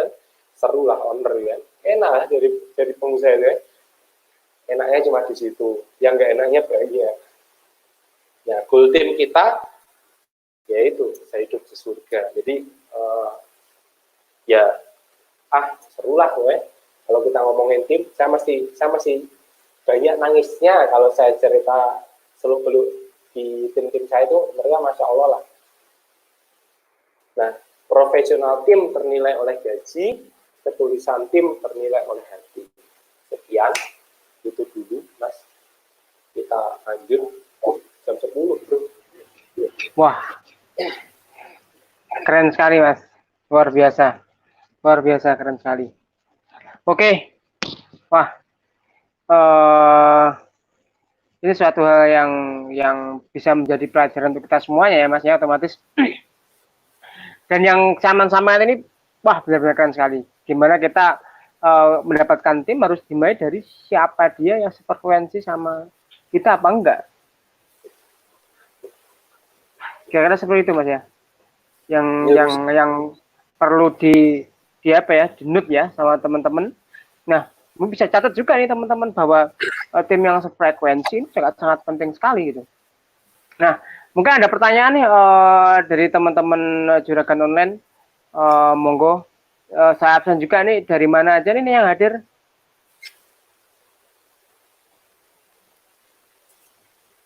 Nah, tanya Mas, kira-kira masa pandemi jomblonya sampai kapan? Waduh. Sarah. Sampai kapan deh? Sarah. Dari Pak Ahmad Bayhaqi, Pak Liki nih. Suhu, Bagas Alimpat. Dari Mas Eki. Ada lain mungkin, ada. Wah, ditinggal moderator. Wah, tadi ada masalah teknis nih, harus hostnya dolan. Oke, ada masuk Mas, masuk kok. Sampai menemukan pohon yang cocok. Nah, bener. Ya, mungkin sampai menemukan. Ya Allah, pinter ya arek iki suhu. Oke. Ini bolo-bolo tok ya. Ada pertanyaan mungkin teman-teman yang Pak, corona kayak gini ya Mas, terawih jamaah mah pemerintah apa ya Mas? Nah, ini kok malah. Oke. Nah, tapi kalau cara memecat gimana Mas Bagas? Tadi kan masih penjelasan gimana sih kita merekrut tim ya. Nah, kita merekrut tim dari step 1 mereka otomatis ketika mereka melakukan step 1 itu, kita praktek step 1, nggak sampai step 3, itu mereka nggak usah kita pecat ketika mereka udah nggak sefrekuensi dengan kita, mereka akan memecatkan dirinya sendiri. Gitu. Jadi, udah dari tahap awal kalau nggak sefrekuensi akan mundur secara sendiri, intinya seperti itu. Nah, kita menemukan yang sefrekuensi ini. Ya itu mau kan, step 1, step 2. Ya. Oke, mantap. Oke, ini seru banget nih. Ada pertanyaan mungkin teman-teman yang menonton dari Facebook mungkin bisa ditampilkan nih. Oke, sambil tunggu teman-teman ya. Nanti kalau misalnya ada pertanyaan tentang apa yang disampaikan Mas Bagas dan sebagainya, ini teman juga bisa mereply lagi nih ya. Kalau misal terlambat nontonnya sebagainya, besok paginya baru nonton gimana, bisa nih menonton lagi. Kalau misal ada pertanyaan, bisa aja langsung komen atau mungkin chat di admin ya. Dan apa namanya? Nanti insya Allah juga akan ada tanggapan juga lah sama admin kalau misalnya ada pertanyaan-pertanyaan, apalagi gimana sih cari dari yang disampaikan Mas Bagas tadi. Nah, terus oke, Mas Bagas, ini kayaknya teman-teman belum begitu ada respon. Bisa disimpulkan oleh Mas Bagas dari yang tadi. Mungkin nggak nyangka ya sampai hampir 2 jam nih. Terima kasih. 2 jam, bro. Gak 2 jam. Nah, karena udah terlalu malam nih mungkin ya. Nah, jadi teman-teman bisa nanti tanya-tanyanya bisa lewat chat aja nggak apa-apa ya kalau misalnya nanti itu. Nah, bisa disimpulkan nih Mas Bagas dari apa yang pesan-pesan ya, pesan terakhir yang sampaikan ini tadi kepada teman-teman yang melihat ini mengenai apa sih yang harus di, di dilihat ya, apalagi harus diperhatikan terutama terutama di kondisi kayak gini nih mungkin gitu. Khususnya untuk teman-teman. Jadi teman-teman kan sudah memilih menjadi jalur pengusaha, alias sudah memilih prioritas jadi pengusaha, ya ini ya siap terima wangi dan busuknya. Mungkin waktu hari ini, waktu kali ini adalah waktu di busuk-busuknya kita. Jadi tanggung jawablah sama tim kita, tanggung jawablah sama mereka. Nggak cuma sekedar asupan keilmuan, nggak cuma asupan hati, tapi coba berikan sampai jangka waktu beberapa bulan untuk beberapa tim kita. Sebisanya kita. Selama di tim kita mungkin yang parah itu sebenarnya yang karyawannya lebih dari 100 loh. Itu kan parah kan. Mereka anggaplah kita digebiar uyah lah, gaji 2 juta. 2 juta dikali 100 orangnya 200 juta per bulan. Jadi, dari cost operasional orang itu kan 200 juta. Jadi apa? Besar sekali kalau dari situ aja udah besar sekali. Jadi di sini yang paling penting bukan hanya sekedar memecatnya, alias nggak cuma sekedar ya sudahlah, kamu sudah tanda kutip sudah saya manfaatkan itu tanda kutip ya. Terus setelah sekarang ini tidak terlalu bermanfaat ya monggo keluar, jangan seperti itu. Ya kita coba alihkan mereka, mungkin bisa jadi bukan hanya sekedar bisnis kita yang pivot, tapi coba sumber rezeki mereka coba kita pivotkan juga, alias kita juga tanggung beban moral mereka, nggak cuma sekedar moral mereka saja. Jadi semisal ada masker yang bisa dipivotkan, ya coba kita arahkan mereka untuk ayo bro jualan masker, atau mungkin ada frozen food, atau mungkin hal-hal yang berbau kesehatan yang khususnya di pandemi seperti ini, coba kita arahkan mereka tanpa tanda kutip memecat mereka, atau ya sudahlah, hubungan memecat itu kan bisa diartikan sudah hubungan kita selesai kan. Jadi jangan seperti itu. Jadi seolah-olah ya ayo kita gerakkan mereka, kita coba pivotkan mereka, berikan mereka bagi hasil dan semacamnya. Ini sedikit itu ya saya bocorkan. Insya Allah di Mei nanti saya kerjasama sama Mas Anggara dari Agronesia. Beberapa produknya itu mungkin teman-teman tahu lah, perusahaannya beliau kan dari lapis tubuh Surabaya, lapis tubuh Jogja, lapis tubuh Jogja itu kan, lapis tubuh Jogja, terus Lembang, terus ada Sangkuriang, lapis kuku Sangkuriang itu kita coba kerja sama mereka untuk mempivotkan karyawan mereka untuk mendropshipkan kue, volumenya, produk-produknya yang kiranya bisa di, dan itu menambah di penghasilan mereka. Semisal hari contoh, ada sahabat saya dari Alkop kan, teman-teman mungkin tahu ya. Jadi usahanya restoran, rumah makan di mana-mana. Total ada 23 cabang restoran dengan ratusan karyawan. Otomatis dengan posisi sekarang kan social distance, nggak bisa makan di tempat, otomatis kan dibawa pulang dan semacamnya. Keramaian pun sekarang sudah ditolak. Nah, sama Mas Wawan dipilah itu. Mulai ayamnya yang bisa di frozen, mulai bumbunya yang bisa dibikin botol, kremesannya yang bisa di packaging, dikemas dengan baik, dikemas, itu dicoba alihkan jaringan distribusinya pakai reseller. Ya sudah, akhirnya timnya, karyawannya, bahkan satpamnya kemarin, yang awalnya tanda kutip ini bisa dipecat, tapi ternyata ketika bisa mereseller dan dropshipkan elemen-elemen HPP di perusahaannya, malah omsetnya sampai 12 juta, sampai 15 juta, jualan bumbu. Bahkan satpamnya pun alhamdulillah Mas, Bang sudah sama pecat. Akhirnya saya bisa jualan bumbu sampean dan mendapatkan penghasilan. Itu kan malah Masya Allah kan. Jadi jangan cuma sekedar ya sudah selesai, jangan. Ya ayo kita rangkul mereka, nggak cuma bisnis kita yang pivot, tapi coba kita pivotkan mereka juga, alihkan rezeki mereka. Kalau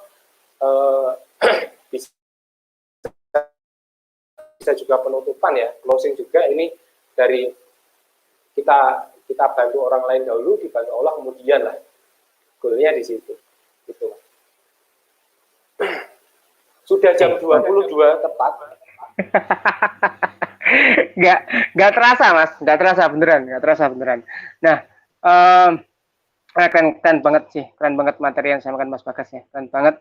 Dan semoga materi ini juga bermanfaat oleh teman-teman semuanya. Nah, ini teman-teman juga masih bisa tetap melihat ya di YouTube Juragan Online sama di Facebook Juragan Online, bisa di-replay juga, bisa diulang-ulang yang tadi kalau materi yang disampaikan Mas Bagas.